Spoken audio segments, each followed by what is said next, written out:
guys, Ronnie Calhoun and Shannon Doty with Miss Lou Champion Spotlight, and we are honored this afternoon to have Mr. Rusty Jenkins in the studio. How are you? Doing very well. Good, good. For a change. I hadn't almost died this year, so it's been a little change of pace for me. We are brought to you guys by Gregg Vet, Magnolia Bluff Casino, Hicks Chiks, Trinity Medical, and all of our awesome partners. Thank you guys for supporting us and allowing us to do awesome interviews, interview awesome people like Mr. Rusty. Thank you for that. How are you, man? Well, I'm excited to be here. This is cool. I didn't even know this was back here. I know we're kind of here. It's kind of like a speakeasy. Yeah. We don't put signs out. So. Well, they bring the whiskey out. Well, yeah, that's right. So I was kind of talked to Lynn, and she was kind of giving me a run through of some of the things that you've been a part of or are still a part of. I just want to read through them before we jump in real quick. This might take me a minute. He's a busier man than we are.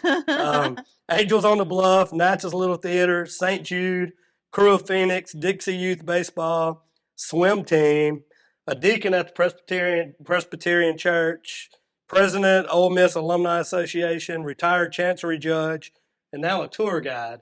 And I may be leaving some things out, but those are the things that she kind of gave me a rundown on, and I was like, man, I thought we were busy. I know, right? We have that spread out over 50, 60 years, you know.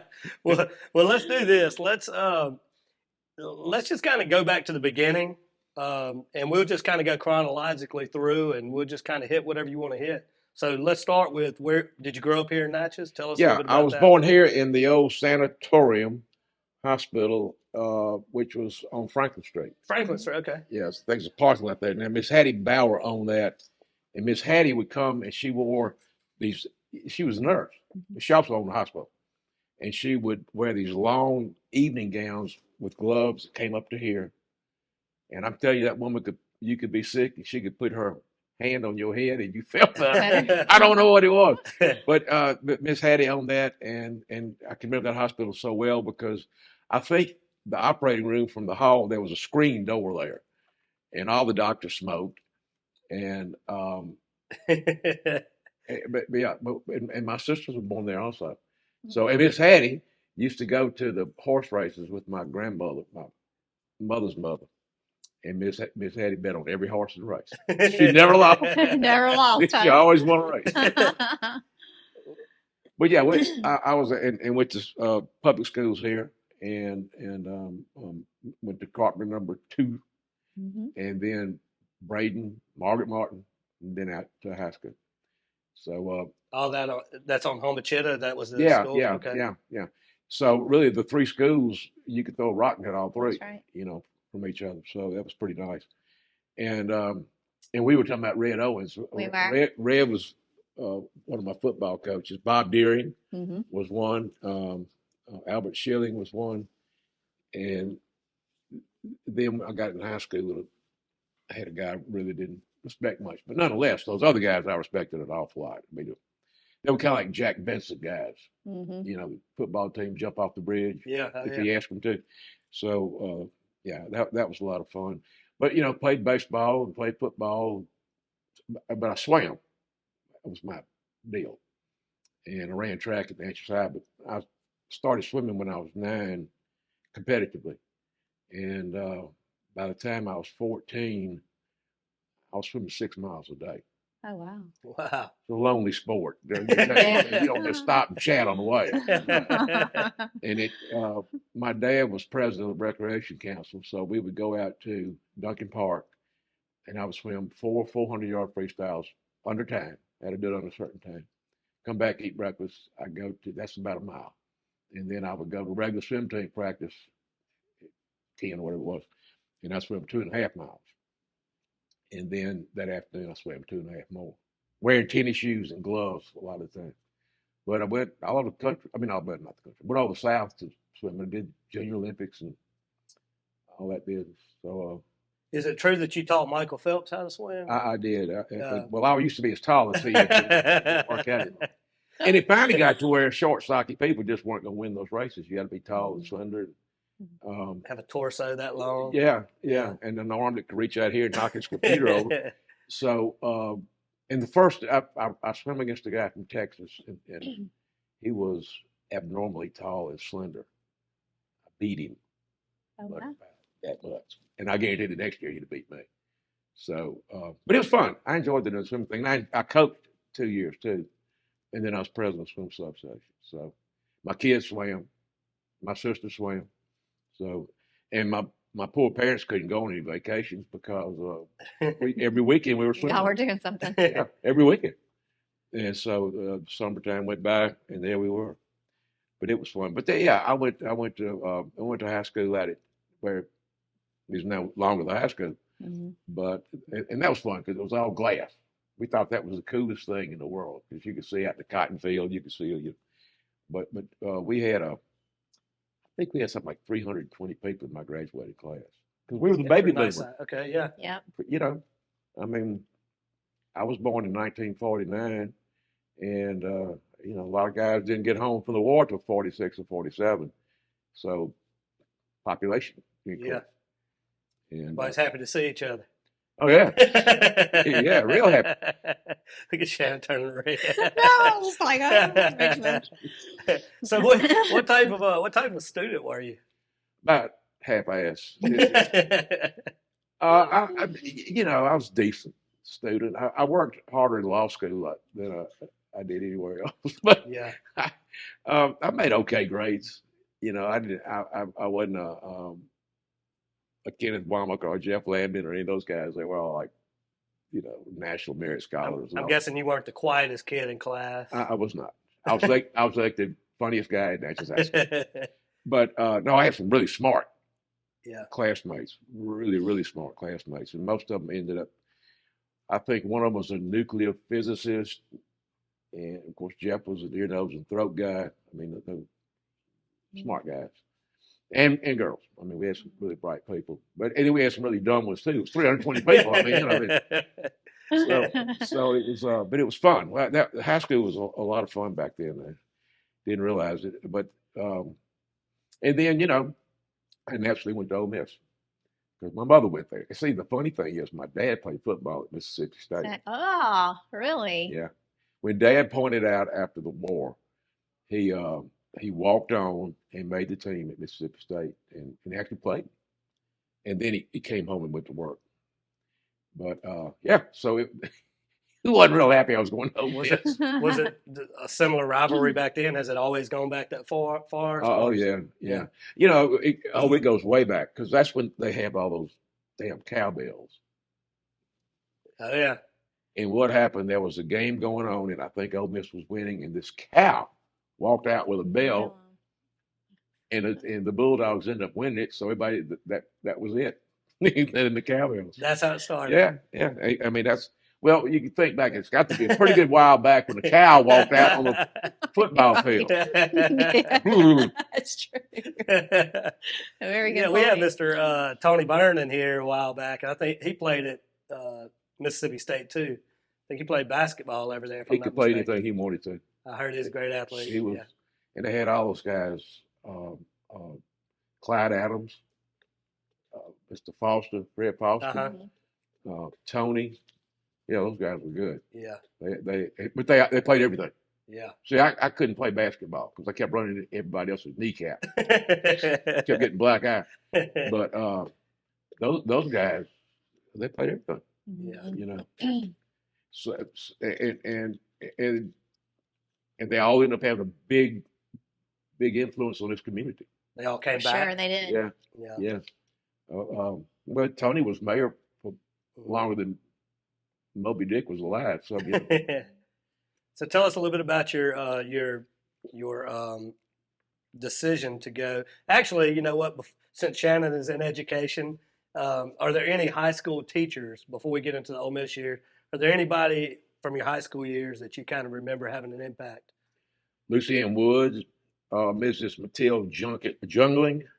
Mm-hmm. I'll tell you a funny story about her. Miss Calhoun was my Latin teacher. Well, I took 5 years of Latin. And I really speak it fluently too. It's just take a Spanish or Chinese or something. Yeah. I had a really good math teacher, and I can't think of his name. Um, yeah, we had see because we had a lot of our teachers had master's degrees. Miss Jungley did too. So when I got to Ole Miss, um, and I'd taken my ACT, and for whatever reason they said you don't have to take English 101. You're gonna go straight into 102. Mhm. And so I let's go. Do I get credit for it? Yeah. Mhm. So and then they ask you who was your best English teacher. And I had Miss Junglin about 3 or 4 years in a row. She was pretty versatile. She had a master's from Newcomb, and I said, Miss Matilda Junglin. Well, apparently they contacted her to tell her that. Hmm. I didn't. So that summer, I decided to go to summer school, to night school, because I was working across the river, and a guy named Stanley Wood was with with me, and so of course we drank about 6 beers and then go to class, But anyway, Miss Junglin, when I walked in, she, I could have blown that place up with a bomb, and she'd have given me an A because I'd put her name on it. So that was the easiest A I ever made. I did take French at Ole Miss, and I have no aptitude at all to learn. I just can't do it. I've tried Spanish, So, but you had to take 1 year. So I thought, well, French, with all that Latin I had, French and the Spanish, so I'll take French. So I got in, and I went, oh, I should have taken anything but French. So I go to Memphis one time, and I'm coming back down toward Oxford, and it starts raining, and I notice this guy on the side of the road walking, and so I pull over, and I said, you're gonna drown out here. Come on, get in my car. This is back in days you can do that. Yeah. Right. You weren't gonna get killed. And so the guy says he was French, but he had an English, a French part to his English there, but still I could understand him well. And so he was supposed to spend a week with my French professor, but the French professor forgot to go get him at the Memphis airport, and the guy's going to walk to He's Oxford. going to walk all the way. So I take him, and my professor's name was Mickey something. Cool guy, real cool guy, young guy, loved to give out the peace sign. And so I took this guy there, and so we all went in. We drank a bunch of beer, and Mickey looked at me and said, "Look, are you enjoying taking the French?" And I was drunk. I said, "Hell no, I hate it." And he said, "Well, look, how about we do this? I'll give you a C for the semester, and I'll give you a C for next semester, and you don't have to come back to class." And like a fool, I took it because I really wish I learned the thing. That's how I got through French at Ole Miss. Now I had a roommate named Minor Ferris from Vicksburg, and so we were fraternity brothers. We pledged together. We were roommates, and he was a smart guy. His grandfather there used to be a street clinic in Vicksburg that was that's everybody in the Delta took the people to the street clinic. That was his grandfather. Okay. And his dad was a cardiologist, and his mother was the funniest woman to ever live. And so mine was smart, but he couldn't get Spanish. So we started Ole Miss together. When I got out of law school, he was still taking Spanish, and so he couldn't pass it. So I said, "Here's the deal: Ole Miss sponsors a trip to Spain every year. All you got to do is go. They can't flunk you. I mean, they may give you a D, but you'll at least be out of here." He flunked it. So, anyway, finally he finally graduated, and he went out to Texas, and he called me and he said, "You're not gonna believe this. I got a job at a nursery, and everybody speaks Spanish, and I don't understand a word they're saying." Well, they say the best way to learn it is to be immersed in it. So maybe he picked up on some of it. He probably did. He probably did. I've always admired people the bilingual, trilingual. My sister's that way. She can pick up. She's linguistics, and it just has to be the way her brain is wired. But she can pick up on. I'm betting he at least learned muy bonita, which is very pretty. I bet he learned that one while he was out there. No, but I'll remember it. Now, Lynn can if we're somewhere in Spanish, she can get us by. Yeah. So she knows enough of it to. Yeah. But here's a great thing. We went to a couple months ago. We went to Greece, and then Montenegro, and then Croatia, and then Venice, Italy. And I kind of thought, God, we're gonna get in Greece, and I'm not know what's going on. But almost everybody spoke English that we were around, so that was good. And a guy in Montenegro told me that the people who get into that tourism school, they have to study 5 languages. Oh wow! And English is one of them. Yeah, it's mandatory. So yeah, we got lucky there. But so let's so you went to Ole Miss and you went to law school there. What happened after Ole Miss? Where did you? I went to where did life Tulane. take you? Tulane. Yeah, because Mississippi is a common law state. Oh yeah, yeah. Louisiana's a civil law state. Yeah. So, but that river cuts off half of your market. Yeah. And the great thing about people in Louisiana, they all have in their house, in the attic or in the storeroom, a paper bag full of money. When they get in trouble, they can go hire a lawyer. And so, they don't blink at the fee. And but yeah, I wanted to practice a bit too. So I went to Tulane and worked for a big law firm there, and went to Tulane. So just so I could take the bar, I studied the code courses, and so I passed that, and I did a lot of work over there. I had a super judge, Judge Boyd. His nickname was Rat. He was a character from get-go. And then the chancellor over here was Fred Berger, who was brilliant, graduated #1 in his class, but he was a really personable guy, and he took care of young lawyers. And we needed taken care of too. But Judge Boyd did the same thing. So one time I was over there, and I tried. I was a trial lawyer. I was not good in the office, but I could hold my own in the courtroom. And but I was doing a case that had a proven note, and it was that wasn't the kind of stuff that I did. And I think Judge Boyd sensed that. So I'm standing behind my client, and he chewed tobacco on the bench. Said, Mr. Jenkins, I know you know to take that file and introduce the whole thing in evidence. So I said, yes, sir, I do. He's behind my client. I took over and went back behind him and said, now I know you know. So every step of the way, Judge Boyd tried that case. And all I did was stand behind him and say, yes, sir, I know. Yes, sir. Yeah, he was a great guy. But and so I had a great time down in New Orleans, 23 years old and single. And they were paying me a whopping $3 an hour at Phelps, Dunbar, Marks, Claverie, and Sims. But I worked in the Ambulance department, which was pretty interesting. And since my family had been in the river business since 1956, and I worked on those boats and all that business, in the Ambulance department, always, whenever there was a lawsuit filed, it's always about ships. It's maritime law. And so the first thing that the plaintiff would allege is that the vessel was unseaworthy. Well, you got to expect it. Okay. Our law firm represented Lloyd's of London, so did a lot of litigation. And so they would say, all right, well, Rusty, you meet the plaintiff's lawyer over in Harvey Friday night at 8:00, something like that. But always, we'd go to the guy would say, look, I know it's seaworthy. You just got to say that. And I said, well, I made, it's 2 hours. I made $6. And invariably I said, well, let's go have a drink. So we did. So I made friends with all plaintiffs' lawyers. But I really enjoyed working down there, and I learned a lot too.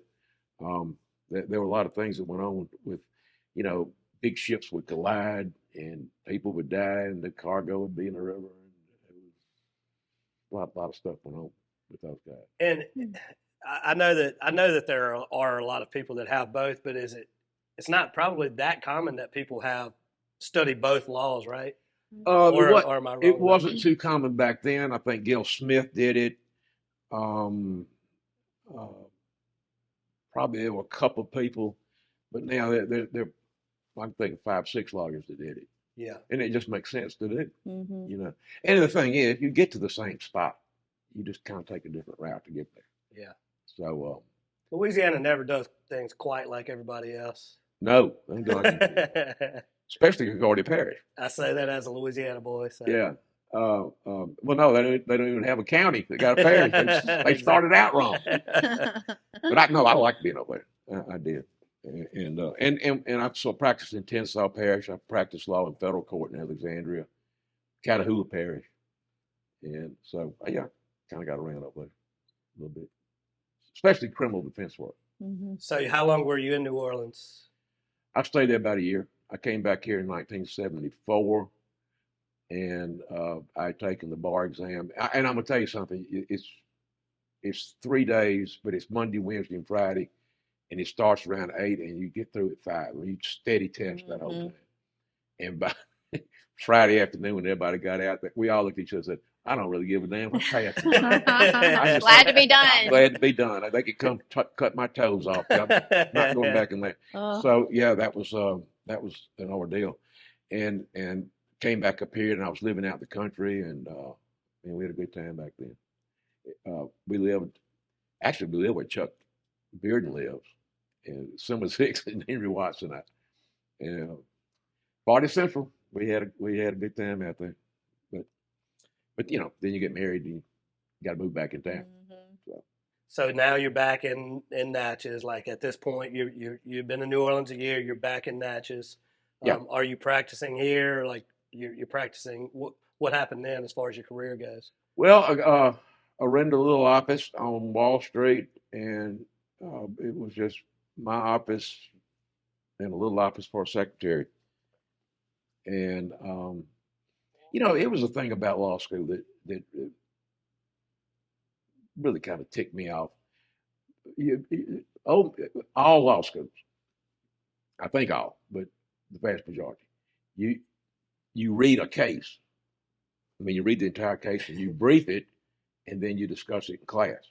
Why the court did what it did, and what did it do, and what was behind it, and and then I gave you 25 cases to read, some of them 10 pages long. Mm-hmm. And I noticed this at Tulane, professors come in, give the next case, Mr. Jones.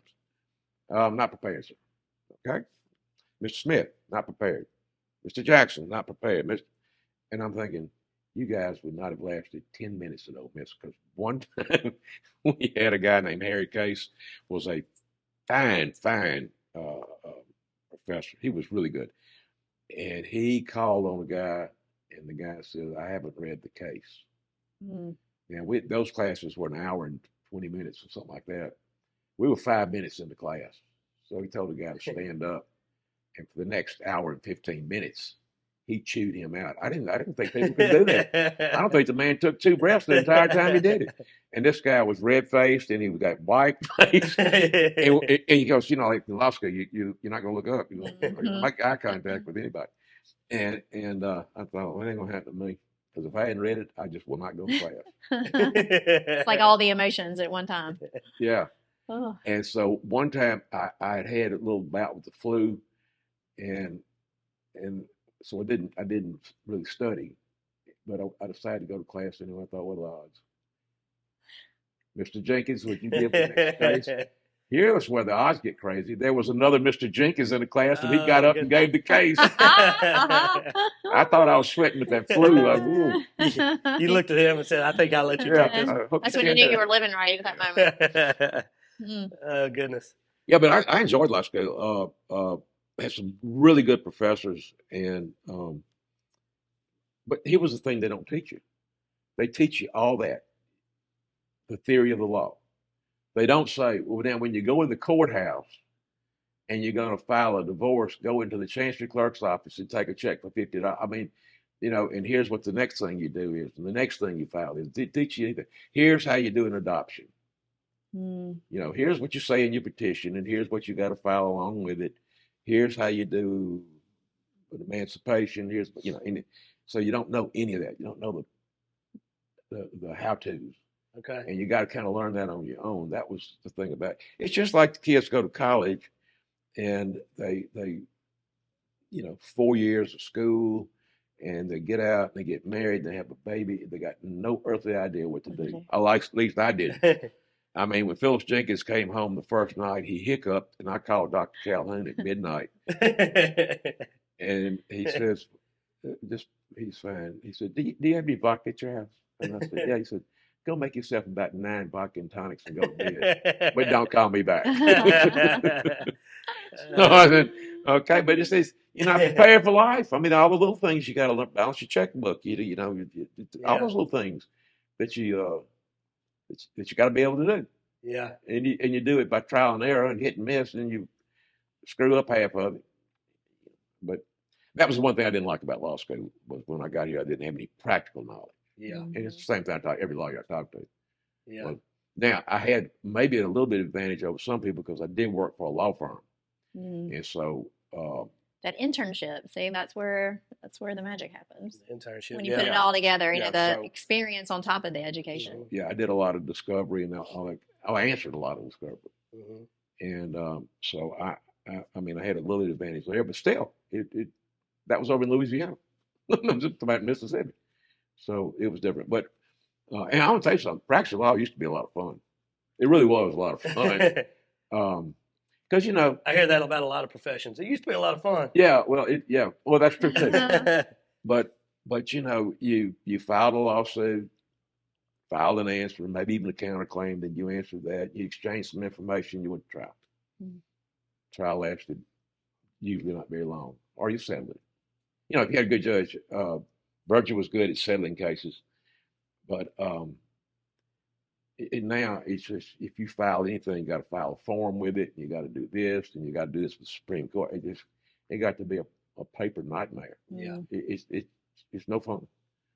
But it was fun, and some good characters back in those days. Yeah, that practice law. They really were. Some remarkably people who were just a little bit outside the box. So right here on one of the things that I read earlier says retired chancery judge. How did that fit in? Was that soon after? Was that later in your career? Much later. Much later. And then I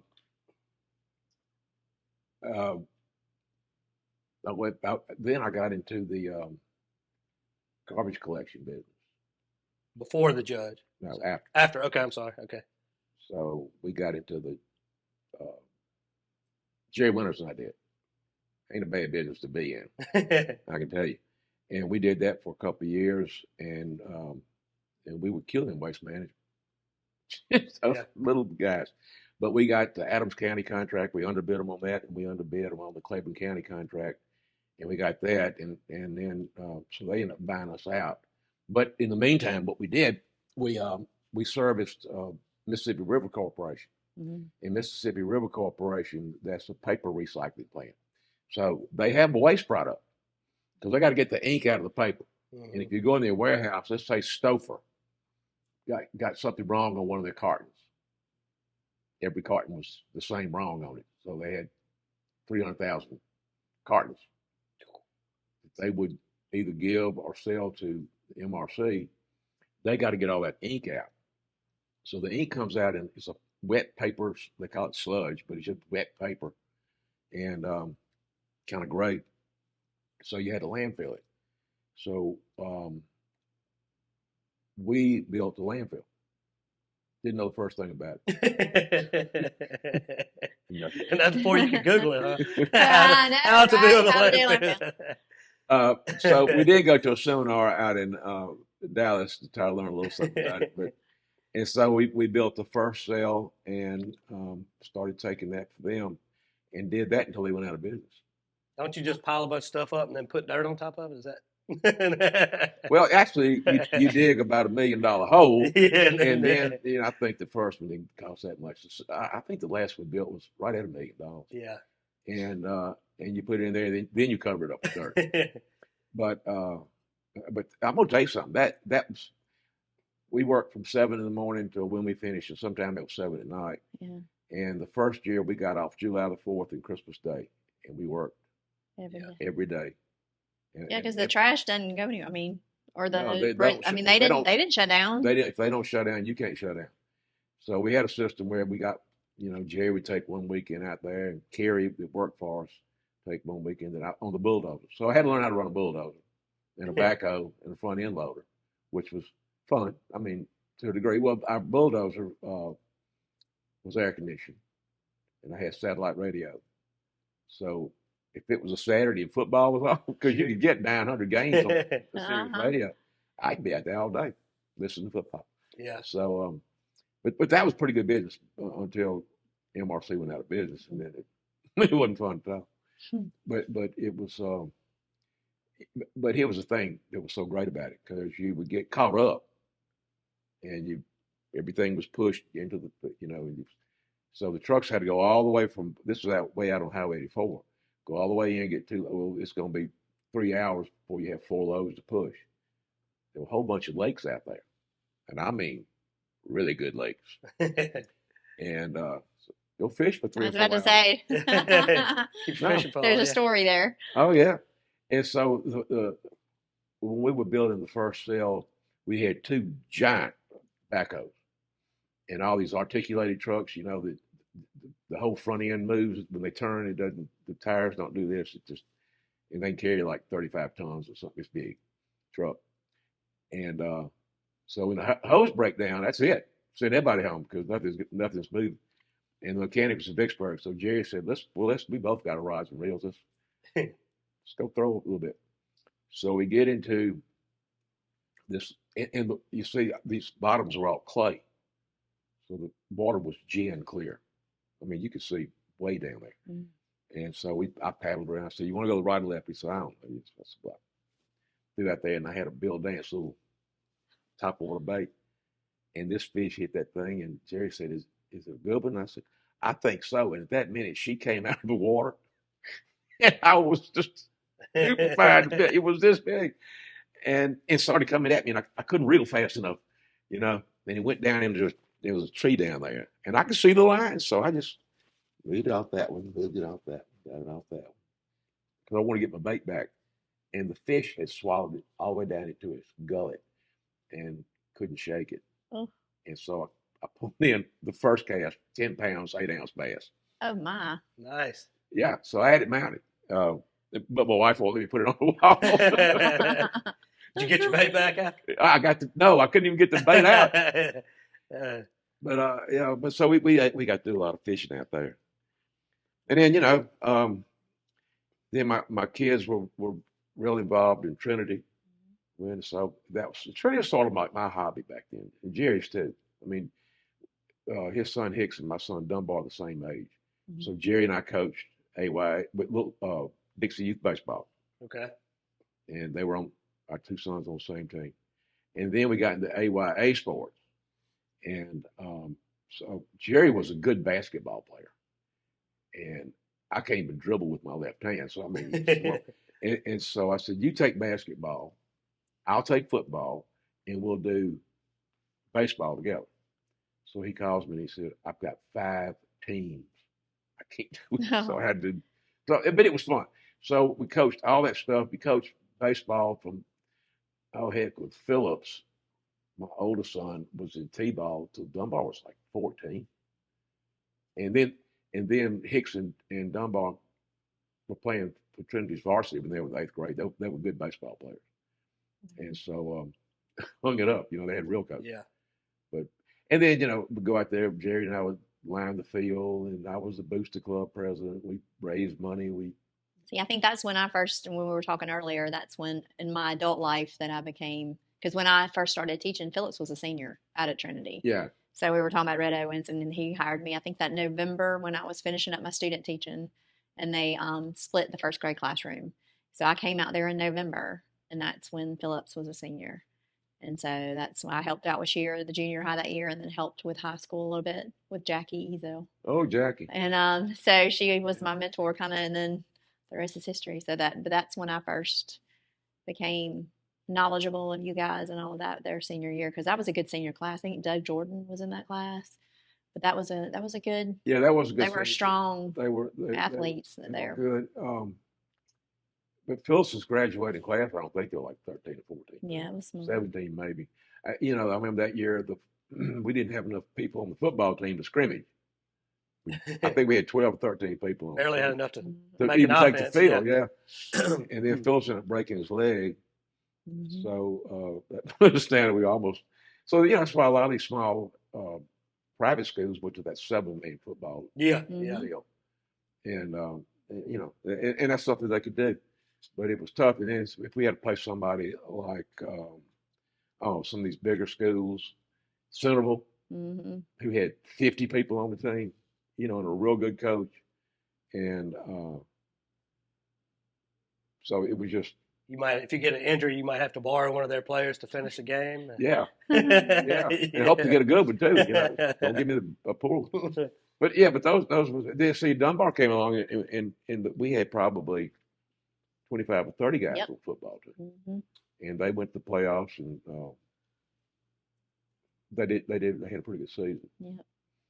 So Dunbar got he was on the equivalent of the All-Star team for football, and played in that game. I kind of want to shift gears here and talk a little bit about. Let's talk about Natchez some, and you're very involved in Natchez. So let's talk about some of the things that you're involved in and Natchez in general, and let's just kind of. Why don't we start with Angels on the Bluff, because we were talking about that a little bit earlier. How'd you get involved with that? What's your involvement, and whatever you want to talk about. I'm trying to think who. It's such a great event. Oh, it is. Oh, it is, and I love doing it. Mm-hmm. I really do. I wouldn't still be doing it if I didn't love doing it. It may have been B. Burns. I don't remember who called me and asked me to do it. And Catherine Killaley was going to play Olivia Dockery. Is that her name, Olivia or whatever? Anyway, the Dockery woman that lived with Dick Dana, and so I was going to play Dick Dana, and so Dick Dana was, of course, crazy as they come. Well, of course, so was she. But not so much that he was. So they lived out. That's not why they picked you to play it, though, right? Or... That may have been part of it. But at any rate, that internship. Back on the book. So I wrote my little part, and so I decided to, because I loved to act, I decided, well, I'm just not gonna give his life. I'm gonna spice it up a little bit, and I played him real crazy. But I had a little electric piano out there. This is a story about Dick Dana. He was in New York, and I don't know if he was Juilliard. He was in a music academy, and he was a concert pianist. And windows were up, and he's watching a parade or something, and the window let go, and it came down and crushed his fingers. And so he could still play, but he couldn't do concert stuff. And he kind of went off the deep end. Now his daddy was the preacher at Robert E. Lee's Episcopal Church in Arlington, Virginia. And so the furniture they set down there, the Lee family gave them, and they lived at Glenwood, the old house Glenwood, where the subdivision is now. And they got crazier and crazier and crazier, and finally, that's why they called it Goat Castle. The goats would walk through. The goats ate up all the furniture, the rare book, the fleas, They cooked on bed springs. So I tell you, they're a little bit nuts. So I played him. That was the first time around. Then I played, so many different characters. And I played a guy from Poland. I played a guy from Germany. I played a guy from France. And Lane Taylor, after every one say, "You still sound like you're in South Louisiana." But so just for those who don't know what it is, I think most everybody watching will know what it is. But so you kind of tell what Angels on the Bluff is. Well, so because a lot of people watching this may want to come to it from out of town. Yeah, and we love to have them if they can get a ticket. That's the hard thing to do. Okay, so here's the deal. Angels on the Bluff. Well, our cemetery, the city funds part of it, but the history of that cemetery is that behind St. Mary's Minor Basilica, that was the graveyard. If you're buried next to a church, you're in a graveyard. Am I looking at the right camera? What am I supposed to be looking at? Over there. Okay. You're in a graveyard. If you're buried away from the cemetery, you are away from the church. You're in a cemetery. So the city did a horrible job with the first cemetery, which was right behind St. Mary's, they realized on that acre and a half they probably won't be able to bury everybody, so they moved it out in 1822 to where it is now. So, but here was the deal: there was a reversionary clause in the deed that if the was no longer used as a graveyard, it reverted back to the man who signed the deed. So they left the first mayor's bones out there. So it's technically still a graveyard, and they moved out there. So the city did a very poor job out in the new place. And so, don't tell me that ladies can't get together and change the world. So these ladies got together, went to the city and said, we'll take it over. Y'all have to help fund it, but we'll take it over. And so all of a sudden you got now a cemetery that Turner Network says is the most interesting and most beautiful cemetery in the South. But that's because you got to raise money. So Angels on the Bluff, what I will dress like somebody here, and I'll dress in their period clothing, and I'll give their life. It's a nighttime walking tour, the candlelit tour, and it sells out that quick. And so this last couple of years, I've had people started coming up to me and saying, "Listen, I'm Joe Smith from North Texas, and every year I bring 50 people, and I had two people from South Carolina that bring 50." Tennessee, Arkansas, Texas. These people come from all over the South, and the tickets are, I think, $20 each, and or maybe more, $40. But whatever it is, I don't pay. I cheat and get in free. But so we raised a lot of money. I think last year we had 5,000 people and raised a couple $100,000. That's not clear, but still. So that money keeps that cemetery looking like it does. And my brother-in-law is running the show out there, and he's got it going just like it's supposed to. So that's where a lot of our funding comes from, and it's the thing that we love to do.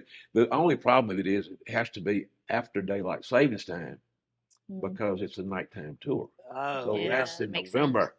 And then it's cold sometimes. It is cold, and it's generally okay weather, but there'll be sometimes out there. Oh God, it's so cold. And the thing is, you can't move. You stand in one spot. That's right. The people who are walking, doing the thing, they stay a little warm. Yeah. Well, I'll share this with you. You probably think this is funny, but whenever Melissa and whenever I first moved back here, Melissa was telling me about Angels on the Bluff, and when I was younger, I was in high school. I wasn't thinking about anything, so I was like, "What is Angels on the Bluff?" She starts explaining it to me, and me being, I guess, cynical, I was like, "So wait a second." I was like, I'm going to go watch people that I don't know act out the lives of people that I don't know. I was like, this sounds horrible. And I was like, well, I'm in. Let's do it. And my expectations, I was like, I'm going to be bored out of my mind. But we went out there. We went and got on the bus. We went out there. And you were one of the first people that we saw. And it was so funny. Like I can't even remember what it was, who the couple was that you and somebody else was doing, but I didn't know you at the time. I had just been back a short period of time, but you were the first person that I remember seeing, and you just grabbed my attention, and I was laughing, and Melissa looked over and said, "See, it's not so bad." And I said, "No, this is actually way different than I was anticipating. It's really interesting. It's not some boring tour. It's sort of interactive." Yeah. I wanted to share that with you because you kind of hooked me that night, and I really love it now. I can look back on some of those characters that I played, and I think, I could have probably made this guy a little bit funnier. And I try to put some humor in mine. Some people don't; they just give the straight history. But and then so you can do them in different voices. I did a guy it was a German who came here. His family came here, and they finally got enough money. They brought him here. He couldn't speak any English, okay? But he got to Natchez, and they sent him to Baton Rouge to join the Confederate Army. Well, nobody knew that the Union Army had taken over Baton Rouge. So he joined the Union Army because he couldn't speak English. Like, while I'm here. Yeah. He won the Medal of Honor. Of course, he got back home. Nobody spoke to him. He couldn't figure it out. He's in the wrong army. But I played a guy, and his name was Will Fulton. I think is my favorite guy. Because they will like this. And I was a scout in the Confederate Army. I was everywhere like that, and we come down there, and so I could do them like that, and so I can't remember much of it though. Remember part of it was that, and we had 5, 6 horses shot out from under, so we had to come on back down to Natchez to get some new ones. So we was going through Alabama, and we was gonna spend the night in the barn, and I saw this lady on the porch, and I went up there, and she thought I was her husband, and she said to me, "Oh, come here and get in my arms. Oh, how I've loved to hear your baritone voice." And I said, "Well, of course, my dear. Come over here." So we've had a good time with that, and those ladies, I mean, look at the ladies that got together and started the garden club and brought tourism, the #1 industry here. Uh, those women, none of them, I don't think any of them ever had a job in their life, because this is back in the 30s. Yeah. Women, they didn't have careers back then much, or a marketing degree, but by gosh, they did They it. got things done. And it's a roundabout way that it happened. I think it was 16 that started out. And the houses, were in terrible shape. You think about this.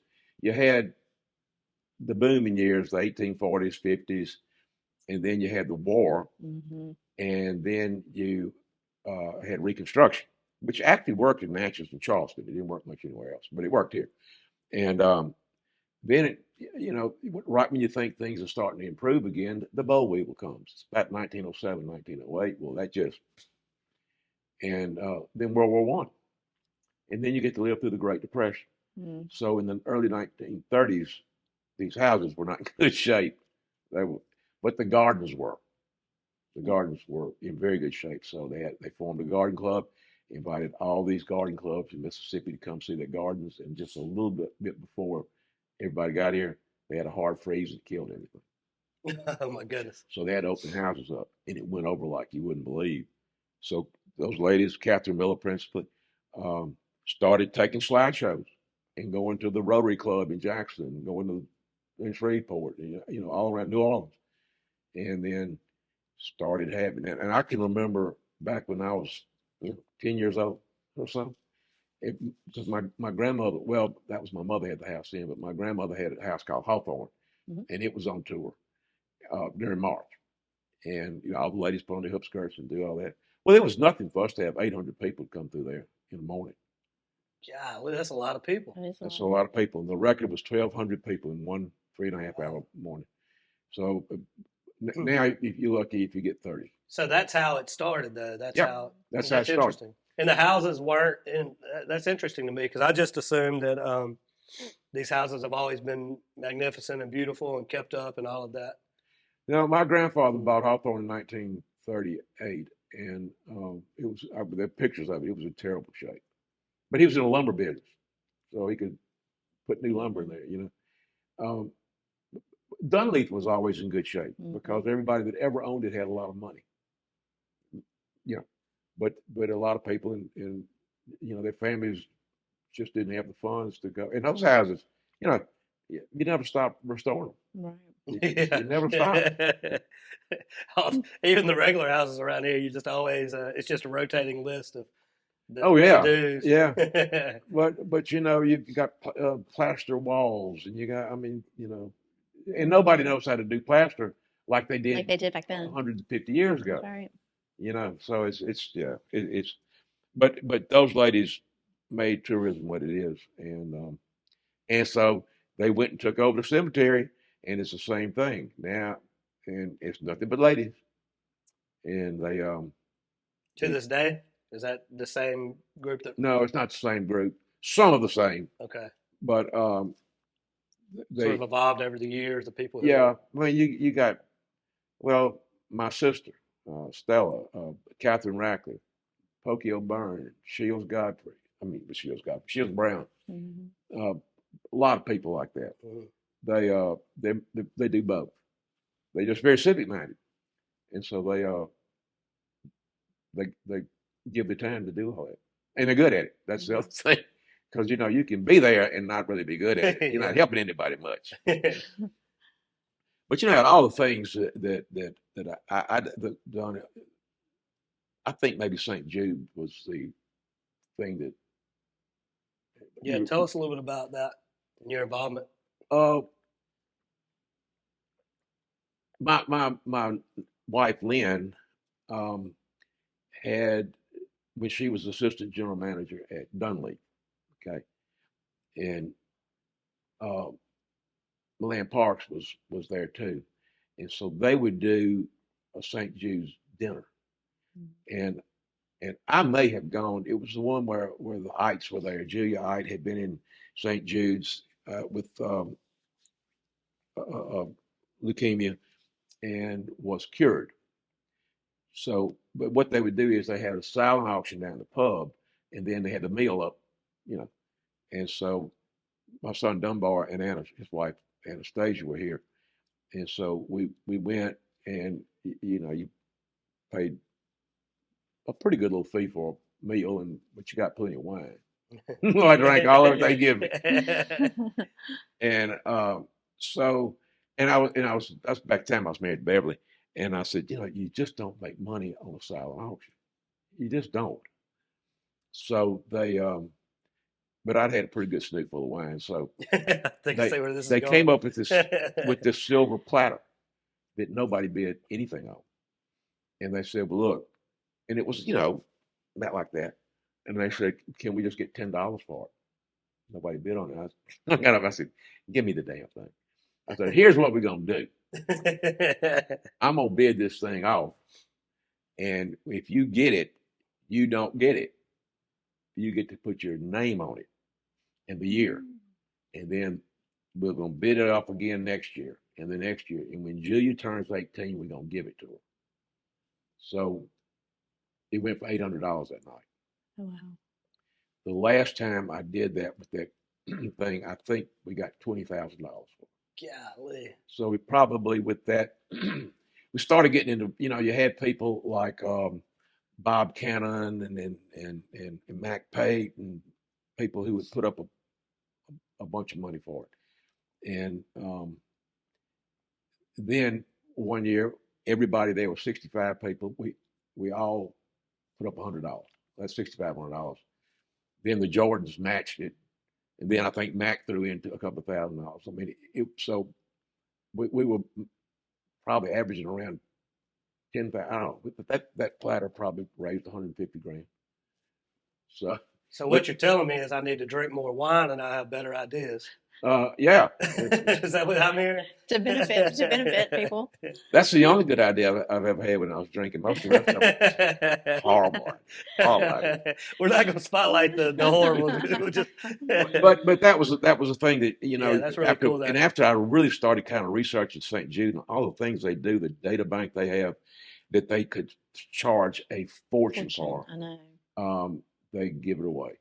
Yeah. And all the services and the room and the travel and all that. So, what a great institution. And then like I did a radio commercial for it one time. I said, hadn't been your child this time, but it's somebody's child, That's right. Yeah, for sure. And it sure could be your child. And those are the words you don't want to hear. Well, it's funny because it's funny that you brought that up because my nephew Watson just recently passed away. Yeah. He was a St. Jude patient. He was one of the ones who they weren't able to cure. But I was at the pub the other day, and Miss Nancy and several of the people, they were talking about the fundraiser back in the day, and they were like, we'd like to do something, kind of start back up or something. I don't know if it went away or if it's still there, but they were saying we want to make it big or something, whatever it was. Well, COVID hit, and there was just a number of things like that. I will say this about Watson: he stole the community's heart. Yeah. He did for a fact. A lot of people prayed for him, and he gave his best. Hated to see that happen. I was telling him I would love to be a part of something like that. So maybe something that maybe we'll cross paths on that or something. Well, it's Molly's philanthropy for her sorority. Yeah. So that's something we've always sponsored. And then even at school, we did a Jean fundraiser for St. Jude in memory of Watson. And so it's one of those things that I think everybody is willing to be a It's part such of an because unbelievable organization, like you said. it helps so many families. And you know, you see it on TV, but also in somebody in your community. Yeah. And then it really it does. brings it home to you that, oh, wait a minute.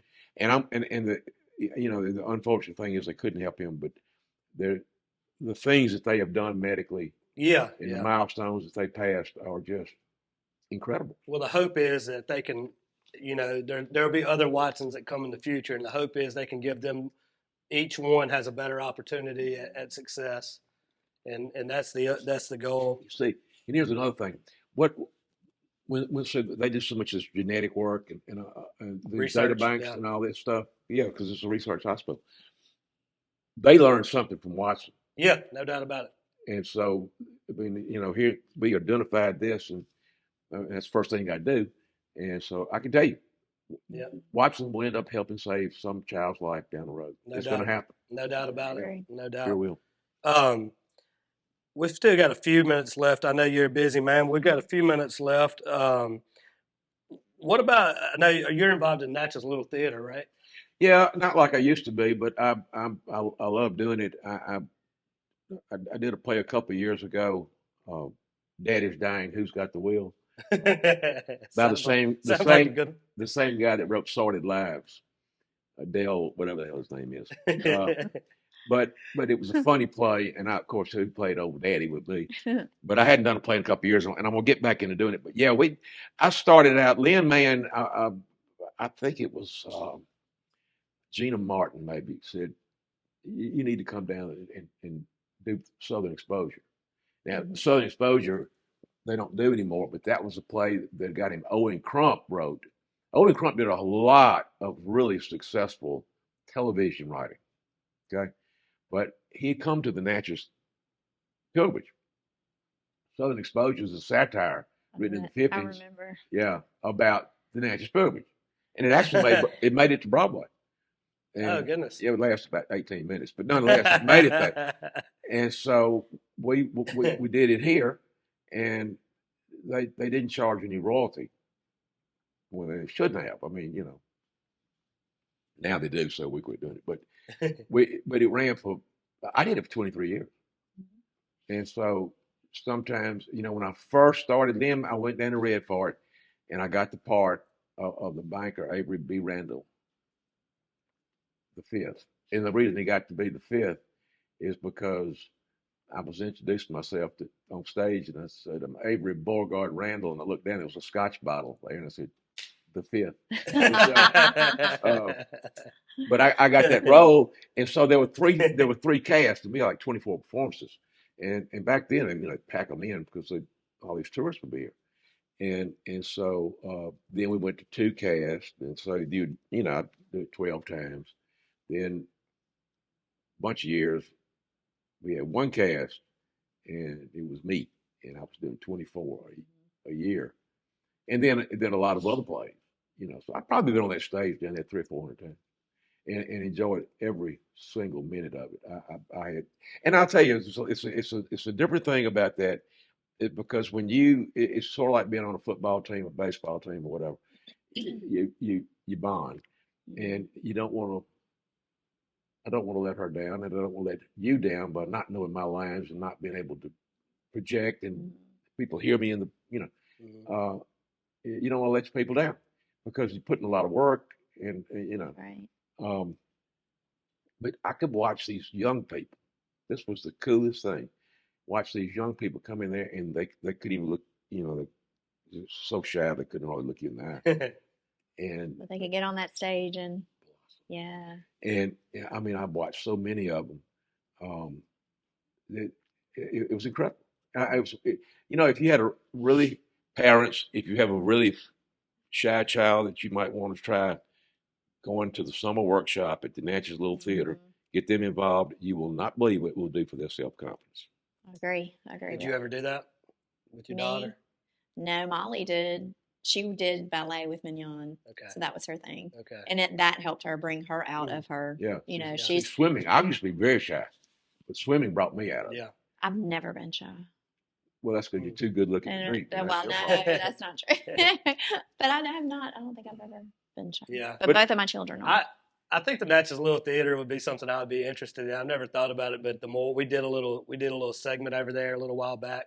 Got to go in and see it, and just being in there, I was like, man, I could do something like this. You'd be great at You it. would be great It'd at be it. fun. I've had friends that have done it. I've gone and watched them, and then students that were a part of it, and I would go, and it has always been very impactful. Like, it's just amazing to watch the characters. I think it'd be fun. Yeah, I don't think I'd be any good at it, to be honest, but I think. I think you would. You'd be a very good actor. But here's the thing, you know what? It costs $15 or $20 to go. It's great entertainment, and you're actually seeing people you really know. Yeah. You know, and it's It's live, but they're good. They do really some good actors and actresses down there. People learn the lines. The direction is good. And you know, when I was doing it, Liam Mayhem did a lot of directing, and Tommy Jackson was a fabulous. Lane Taylor was very good. Don Vestersley was very good. We had some really good directors. Judy Wiggins is doing a lot of directing now. She's very good. I've been in a couple plays with her. Yeah, so we did an interview with her over there. She's amazing. Yeah. She taught me English, and I went to school with her daughters. But she was the whole reason that I fell in love with literature. Oh, yeah, she's fantastic. You could give her 2 knitting needles and a ball of twine, and she could build the Mississippi River Bridge. She's amazing. You know, whenever there's a set on one of her plays, she does it. So she directed Daddy's Dying, and then Benny Boone and I did. It was the 90th birthday of the theater, and so it was a 1-act play that they had done in 1932. So I played George Bernard Shaw at the age of 94. And Boone played Eliza Doolittle, the lady, at the age of 60-something. And so it was fun doing it, but Judy directed that. That's, I think, the last thing that I've done. So I'm going to get back into doing it. But, you know, I got to find a role for an old guy. I mean... You think you'll get back in there? Yeah, they better have something for people who are starting to lose it. Yeah. maybe we'll just write something. Right. So kind of wrapping everything up. Now you're doing tour guides. Is that right? Yeah. Oh man, I've had a ball. I bet that is fun. Tell us about that. Well, I do some tours for American Queen Steamship Company. I do for American Cruise Lines, and I do for Viking, and so they have the buses that come with them, and I take a bus, and I may do a hop on, hop off, or I may do a city loop. A lot of times I go to Frogmore, which I love doing, and so with the Frogmore, I can talk a half an hour over there and talk a half an hour back, and they can't get off the bus. So it's kind of like having a jury; they can't leave the room. That's you know? right. It's a captive audience. Yeah, very captive. But it's a good excursion. They really like it. Lynette's got her stuff going on over there. She's very good at it. It's a thing they enjoy. But I meet people from all over the world. You know, I was about to say that. I bet that is quite interesting. Not just you being able to have fun with it, but to meet all the people that. Yeah, and I do private tours too. That some really interesting people who because you really get to know them. Because when I do the tours with the boats, there'll always be a few people I'll really spend some time with, but you got 50 people on the bus. I mean, you know, but the private tour, you get to know those people really well. I've got 2 or 3 of them this month that I'm looking forward to doing. But you see, there's so many things in this town that people, for instance, the Presbyterian Church. Have you ever been there to see the photographs? Man, we send Melissa and I send people over there all the time because she told me about it, and I went, and I was like, I got to tell everybody about this. Yeah, it's amazing. Isn't it a great thing? Yeah, oh my goodness. And when it's a hidden gem. I never knew about it. Oh man! And when I take people over there, I so I come in, we got to go because we got something else to go do. Yeah. Well, give us 5 more minutes, and I said, no, I've done that twice. We got to go. I mean, they don't want to leave it, but that's take them to the Natchez Cemetery. I do a walking tour through the cemetery that people. Don Estes did that for us whenever I worked at Fallon. That was one of our just kind of things we did as a group teachers. But Gil Morris when I was taking global studies. And then we had the American, the History Association there at South Natchez. We toured every year the cemetery. And I was always amazed at the history, the rich history of the people that are in that cemetery. It's there. Like, I don't think a lot of us realize the history that's there. Or we do have forgotten, but it's, I even bought the book that Don wrote. And it's just amazing to kind of flip through to remind you of all the different things that are there. You know, what I'm looking for is a book on the symbolism in cemeteries, because you'll see a child's grave, and there'll be a rosebud. Rosebud is a life that never blossomed. Or you'll see a column cut in half. Yeah. Same kind of thing. Then it's got a shroud over it. It's got so much symbolism. And I don't have a book that I want to learn all that. But somewhere it exists. Yeah. And I'm gonna find it. But that's fun to go do too. So I meet people. And what are some other things on the tour? What are some interesting things in Natchez that you tell them about? Well, I do that. Take them to St. Mary's, because walk into St. Mary's and go, and it's always I give them the history from Pope Gregory in 1837 on up, and how long it took it to build it, and the whole 9 yards. And they would go back out in the street and they'll say, "How in the world did a little town that probably had 5,000 people back then, they do this?" That's what they were rich, a lot of money, do a lot with money. Well, so look here, there was so much money that Nicholas Biddle opened a branch of the Bank of the United States in Natchez because of the money that was here. So I'll tell you something. I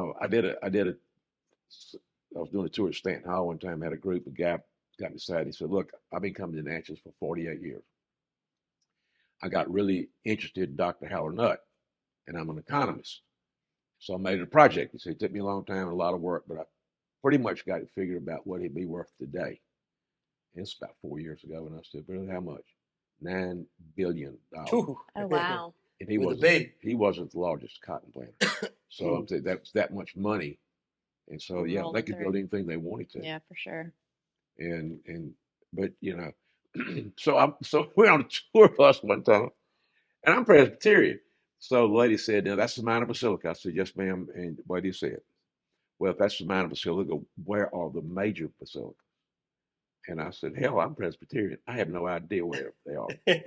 So then I asked one of my Catholic friends. They said, "Well, there are 4 of them there in Rome."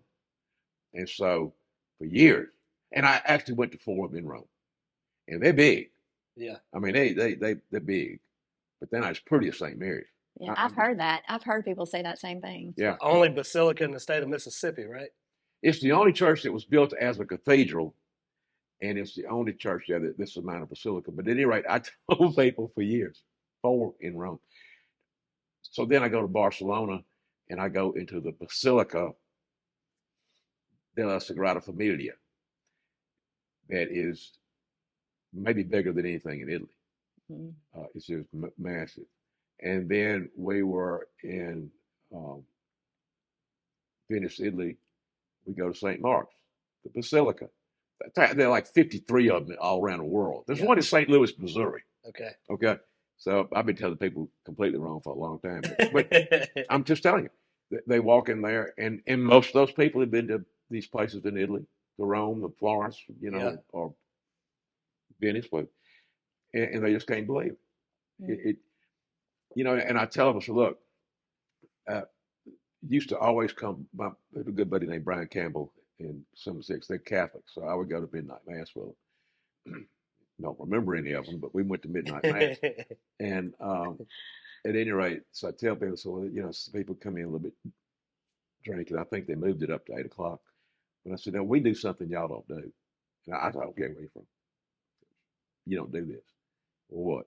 So we have a Santa Claus committee. Now most communities got a Santa Claus committee. And you provide for underprivileged children. It's a bunch of men, and we elect a Santa Claus. And then on Christmas Eve day, we all dress up, meet, have a Bloody Mary, go all through these neighborhoods, throwing out candy, blowing the horns, and then we go to our first cocktail party. Stay 40 minutes, blow a whistle. We get back in there, go all through then we go to the second one, and the third one, and the fourth one. Now, y'all don't do that. But even if you do that, you don't do what we do, because your parade, about 80 cars full of people drinking all day, is not led by the chief of police and the sheriff, and ours is. So Tommy Farrell was talking about Willie Huff was chief, and Willie said, Tommy, I think the first thing I'm going to do is shut down that Santa Claus thing. And Tommy said, well, Willie, I love you like a brother, and I'm going to hate to run over you, but I'm the lead car in the parade. So, oh my goodness, yeah, that's hilarious, man. Well, what else you want to get before we get you out of here? I know you're busy and we could do this all night, but anything else you want to hit on while we got you here? Anything you want to share with our viewers? Well, viewers, you live in a really extraordinary town that you, the one thing that it just really sticks in my craw is people say, nothing to do here. You ever heard people say that? Nothing to do here. All the time. I think I might have been guilty one time. Pick the paper up and look at the things that are going on every single day, every single week. There's a lot going on. I mean, the month of October is crazy packed because we had Visit Natchez here the last time we sat in these chairs and talked about it, and just the things that you're a part of. That's October, November, and then all the way through the spring. We've got, Mardi Gras headed up, starting up, and then all the other different things. That was the same thing. I mean, the month of October is crazy, and then you hit November, December, and there you go again. So you got Mardi Gras, you got the pilgrimage, you got the opera festival, which is fantastic. I mean, that organization does such a good job, because those people. I got really lucky. Jay Dean is the guy who used to be the head of all that. He was music. They have a music department over at Southern, and Jay's a great guy. And so he called me one time and he said, I want you to be in Kiss Me Kate when we do. See, the opera thing, you do one Broadway musical and one opera, then all kinds of music in between, the whole month. It's a whole month. Yeah. And so I said, well, Jay, I would love to, because I love to act, but I can't sing. And he said, I know you can't sing. And Baptista doesn't sing. So he said, it's a meaty role. It's a great role, but he doesn't sing. But I want somebody local. And I said, okay, well, great. Yeah, I'd love to. And so, but I do sing in the finale. Okay, he said, all you do is just mouth the word. Like Barney Fife on that episode? Yeah. Just like Barney. Like Milli Vanilli. Yeah. That was good. So I got to do that, and it was so much fun. I met these incredibly talented people who could just sing, and they acted, and they. But it was great for me. I had a professional director, professional stage manager, professional hairdresser, professional makeup, seamstress, the whole 9 yards. So I got to do 5. I did a Kiss Me Kate and Showboat, Camelot, a little night music, and a funny thing happened with the Forum. I actually did sing a couple of them. It just couldn't be helped. Yeah. So, but it was fun. Of course, I'm the only person not getting paid. So that's the great thing. Of all the acting and all the stuff I've done, I've never yet made one. And I don't want anything. Yeah. I mean, I do it because I love doing it. And if it's helping, giving back, that's the deal with me. But but I always laughed at it, because it was said, well, how much they paying you? No, you don't want to go there, because they are paying you. Yeah. So, but it's a lot of fun. But that's another thing. That music festival is incredible, and you got to slow down during the summer, but there are things that go on. Yeah. This summer there were several things that went on, and then you've got the Live at 5 or whatever it is on the Bluff on Friday evenings. That's a lot of fun. And then you get into the balloon races, and then it's just it's one thing after another. Yeah, and then angels, and it's just and goes into Christmas. That's right. There's lots and lots of things to do there. So get out and do them. Yeah. And most of them are free, or either they're next to nothing in cost. Yeah, I know. People tell me whenever I hear them say there's nothing to do, I'm like, man, I wish I could find nothing to do sometimes, because it seems like I always have something to do. Be nice to slow down a little bit, but But there's Well, always yeah, something. but you There's stay, always something fun to do. yeah, but you stay running full speed. You know, not everybody can run like you can. Oh, Yeah, goodness. you and Dan Gibson, I don't think y'all go to sleep at night. Oh goodness, well, man, we appreciate you coming out. This has been a fun episode and something that I know our viewers are going to enjoy. Well, I've enjoyed it. Yeah. Getting to know you better, and we'll have to go get some drinks and get to know you better. So. Well, I love the fact you said that when you were talking about the women and the civic duty. And I think when people think of you, they think of civic duty from the time you served us in law as a judge and then now continuing to give back to the community. So we thank you for that. I know a lot of memories in my life you've been a part of from, when Lynn and I served as duchesses together, and I'm looking forward to the season this year. And of course, you always being a part of that. And then, but the other things that you do for our community speaks volumes. So that civic duty, you can just know that it's a part of who you are. Well, thank you. It's love my little town. Yeah. I always have. So, but thank y'all for having me. I appreciate it. Yeah, we appreciate it. And look, we hope you guys enjoyed getting to know Rusty better, just like we did. I know you did if you hung tight and checked out the whole episode. I want to say thank you to all of our awesome partners again, because without you guys, we can't do what we do. That's right. Thank you to all of our viewers out there. God bless. And as always, have a champion day.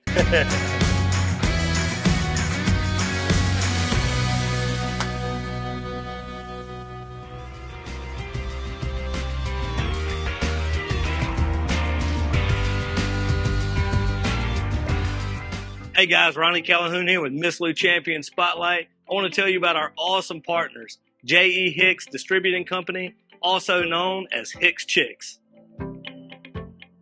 Hicks Chiks is a local, family-owned food distribution company that has been serving the Miss Lou since 1945.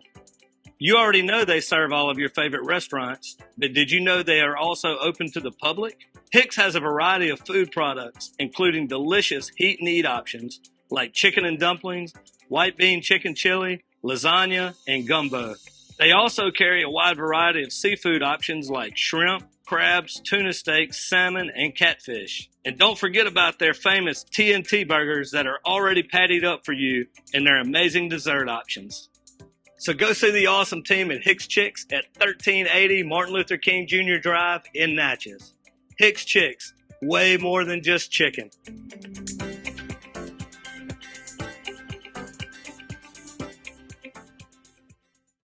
Hey guys, Ronnie Calhoun here with Miss Lou Champion Spotlight. We want to tell you about our awesome partner, Dr. Gregg and Gregg Veterinary Hospital. Gregg Veterinary Hospital has been providing comprehensive, reliable, cutting-edge veterinary services to pets in the Miss Lou since 2002. They welcome pets of all shapes and sizes who are in need of emergency treatment or who require routine medical, surgical, and dental care. Dr. Gregg and his team offer a long list of services, including in-house laboratory diagnostics, digital x-ray, soft tissue, orthopedic surgery, dental care, extractions, laser surgery, laser therapy, preventative health, and wellness plans. And if you need grooming and boarding services, they do that too. So call Gregg Veterinary Hospital today. Playtime, game time. Anytime is a good time at Magnolia Bluffs Casino Hotel. Play for your chance to win our $10,000 Unmask a Fortune grand prize. It's time to win big at Magnolia Bluffs Casino Hotel this fall. It's always a good time. Visit MagnoliaBluffsCasino.com. I'm Mackenzie Shirley. I'm one of the speech therapists here at Trinity Medical. I work in both the inpatient and outpatient settings here with the pediatric up into the geriatric population. Here at Trinity, all disciplines collaborate together to provide the best of care to our patients. A speech therapist assesses and treats various disorders such as speech sound, language, fluency, swallowing, social communication, and cognitive communication deficits. We utilize many different materials to create patient-specific tasks to address their goals in our therapy sessions. We would love to help you with any therapy need.